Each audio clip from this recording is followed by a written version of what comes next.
The summer of 2016, WikiLeaks released thousands of emails from the servers of the Democratic National Committee. Those documents showed conclusively that Hillary Clinton partisans had worked to rig the Democratic primary against her rival, Bernie Sanders. In order to cover this wrongdoing, the Clinton campaign claimed that Russia did it. The Russians hacked the servers, remember that? Now, you may have believed it or not, but intel agencies in this country must have known at the time that it was not true. They would know. But they said nothing. And they said nothing because blaming Russia turned out to be a very useful political tool.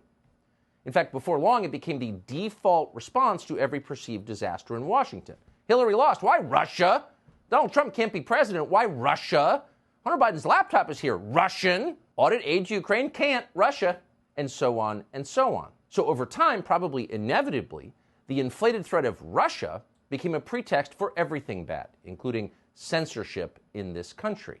It's Russian disinformation. Shut it down. Thanks to new reporting from Matt Taibbi, who has spent weeks sifting through previously secret Twitter files, we know the federal government's intelligence and law enforcement agencies enthusiastically joined the effort to censor the political speech of American citizens illegally.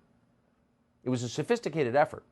At one point, for example, the State Department released a report falsely claiming that thousands of Twitter accounts were controlled by foreign governments. Russia!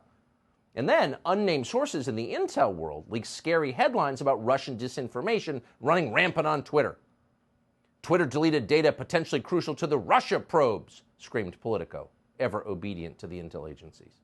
And then the Washington Post published a piece threatening to increase regulation of Twitter's advertising because, of course, Russia.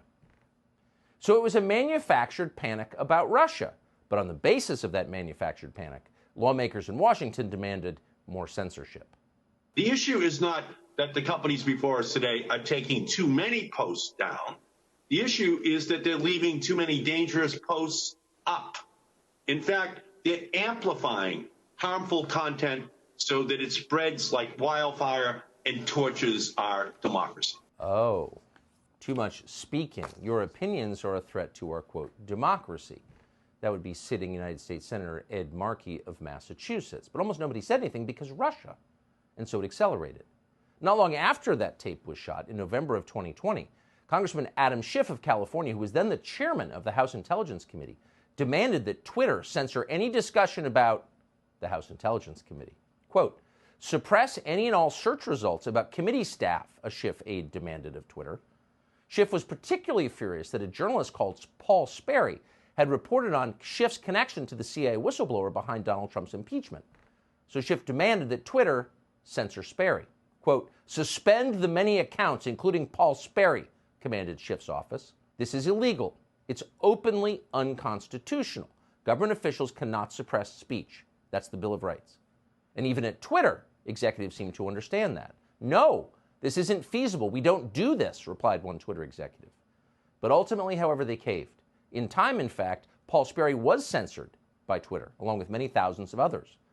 Twitter had effectively become a government propaganda outlet. How that happened and the effect that it had on American electoral politics is one of the most important stories of our time.